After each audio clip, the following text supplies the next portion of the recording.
প্রিয় সাধক সাধিকা, আশা করি তোমরা সকলে ভালো আছো। তো আজকে যে ভিডিওটা দেবো সেটা হচ্ছে স্বামীকে কিভাবে বশীকরণ করবেন। যে স্বামী স্ত্রীর মধ্যে ঝগড়াঝাটি হয় এবং স্বামী অন্য জায়গায় যদি সম্পর্ক এরকম যদি করতে থাকে, যদি আপনার সন্দেহ হয়,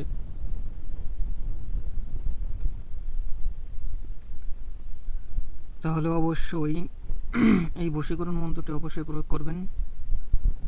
তো এটা হচ্ছে সাবর মন্ত্র। সাবর মন্ত্র তোমরা সকলে হয়তো জানো যে সাবর মন্ত্র কতটা শক্তিশালী এবং পাওয়ারফুল হয়।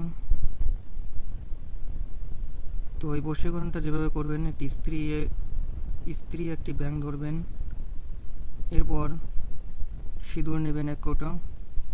সিঁদুর এই মন্ত্রে 3 বার অভিমন্ত্র করবেন।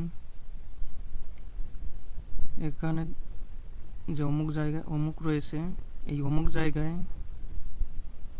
স্বামীর নাম উল্লেখ করবেন, অর্থাৎ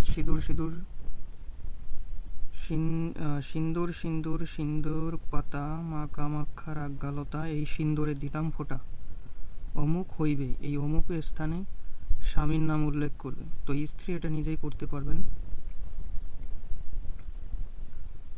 ঠিক আছে? তাহলে একবার এইভাবে মন্ত্রটি পাঠ করবেন এবং একটি ফু দেবেন সিঁদুরে। এইভাবে 3 বার করবেন, তাহলে 3 বার অভিমন্ত্রিত করা হলো। এরপর আপনি ওই স্ত্রী ব্যাঙের মাথায় ওই সিঁদুরে ফোঁটা দেবেন, অর্থাৎ সিঁদুরে ব্যাঙের মাথায় ওই সিঁদুর দিবেন। সিঁদুর দেওয়ার পরে ব্যাঙের মাথা থেকে যে সিঁদুরগুলো সিঁদুর ঢেলে দিলে যে সিঁদুরটুকু থাকবে, সেই সিঁদুরটুকু আপনি একটু আলাদা করে নেবেন। এরপর ওই সিঁদুরটা নিজের কপালে সিঁদুরের ফোঁটা দেবেন এবং স্বামীর সাথে দেখা সাক্ষাৎ যখনই দেখবে ওই সিঁদুর, তখনই স্বামী আপনার প্রতি আকর্ষিত হবে এবং আপনার বশীভূত হবে। অবশ্যই অমুক জায়গায় স্বামীর নাম উল্লেখ করবেন, অর্থাৎ একটি স্ত্রী ব্যাঙ নেবেন, এই মন্ত্র দিয়ে 3 বার অভিমন্ত্রিত করবেন, একবার পাঠ করে একটি ফু দেবেন। এইভাবে 3 বার করাকে 3 বার অভিমন্ত্র করা বলা হয়। এরপর সেই সিঁদুর কৌটা ব্যাঙের মাথায় ঢেলে দেবে এবং ব্যাঙের মাথায় যে সিঁদুরটা থেকে যাবে, সেই সিঁদুরটা থেকে নিজের কপালে সিঁদুরে ফোঁটা দেবেন আর সিঁদুরটা এক জায়গায় রেখে দেবে। এরপর ওই সিঁদুরটা প্রতিদিনই ব্যবহার করবে। আশা করি খুব সহজেই বুঝতে পারছেন যে কিভাবে কি করতে হবে। তো এইভাবে আপনি আপনার স্বামীকে বশীভূত করতে পারবেন। তাহলে স্বামী আপনার অর্থাৎ স্বামী আপনার উপর অত্যাচার করবে না, মারামারি ঝগড়াঝাটি এইগুলো খুবই কমে যাবে। বাড়িতে এই ধরনের যদি অশান্ত হয়ে থাকে, তাহলে অবশ্যই এই বশীকরণ মন্ত্রটি কার্য করবেন। মন্ত্রটি অবশ্যই শনিবার কিংবা মঙ্গলবার 108 বার অথবা 1000 বার জপ করে সিদ্ধ করে নেবেন, তাহলে মন্ত্রটি খুবই কার্যকরী হবে। তো এই মন্ত্র দিয়ে যদি কোনো তান্ত্রিক লোক কাজ করতে চান, তাহলে অবশ্যই অমুক হইবে আমার পালিত পাঠা, এই যে লেখাটি রয়েছে, এই আমার না বলে অমুক হইবে অমুকের পালিত পাঠা,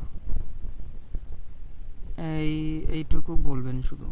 অর্থাৎ আর অমুকের জায়গায় স্বামীর নাম, তো স্বামী সে হবে, মনে করেন রাজীব হইবে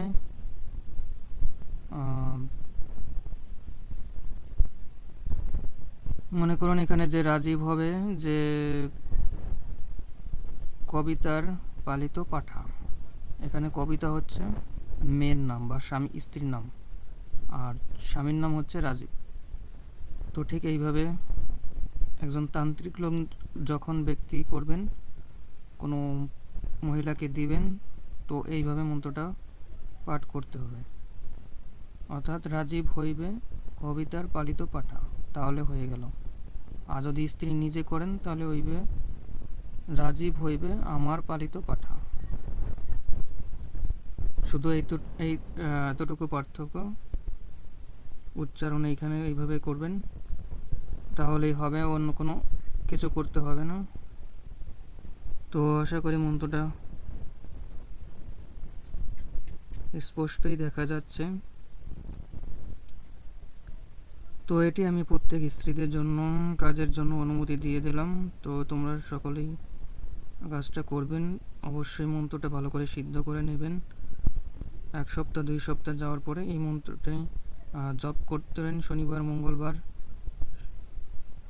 এইভাবে 2 সপ্তাহ জপ করবেন, তাহলে মন্ত্রটা সিদ্ধ হয়ে যাবে। প্রতিদিন 100 বার জপ করবেন, তাহলে 400 থেকে 500 বার জপ করা হলে এই মন্ত্রটি আপনি কাজের জন্য আপনার উপযুক্ত হইবে। আশা করি বুঝতে পারছেন। তাহলে অবশ্যই এই কাজটি আপনারা করে দেখতে পারেন।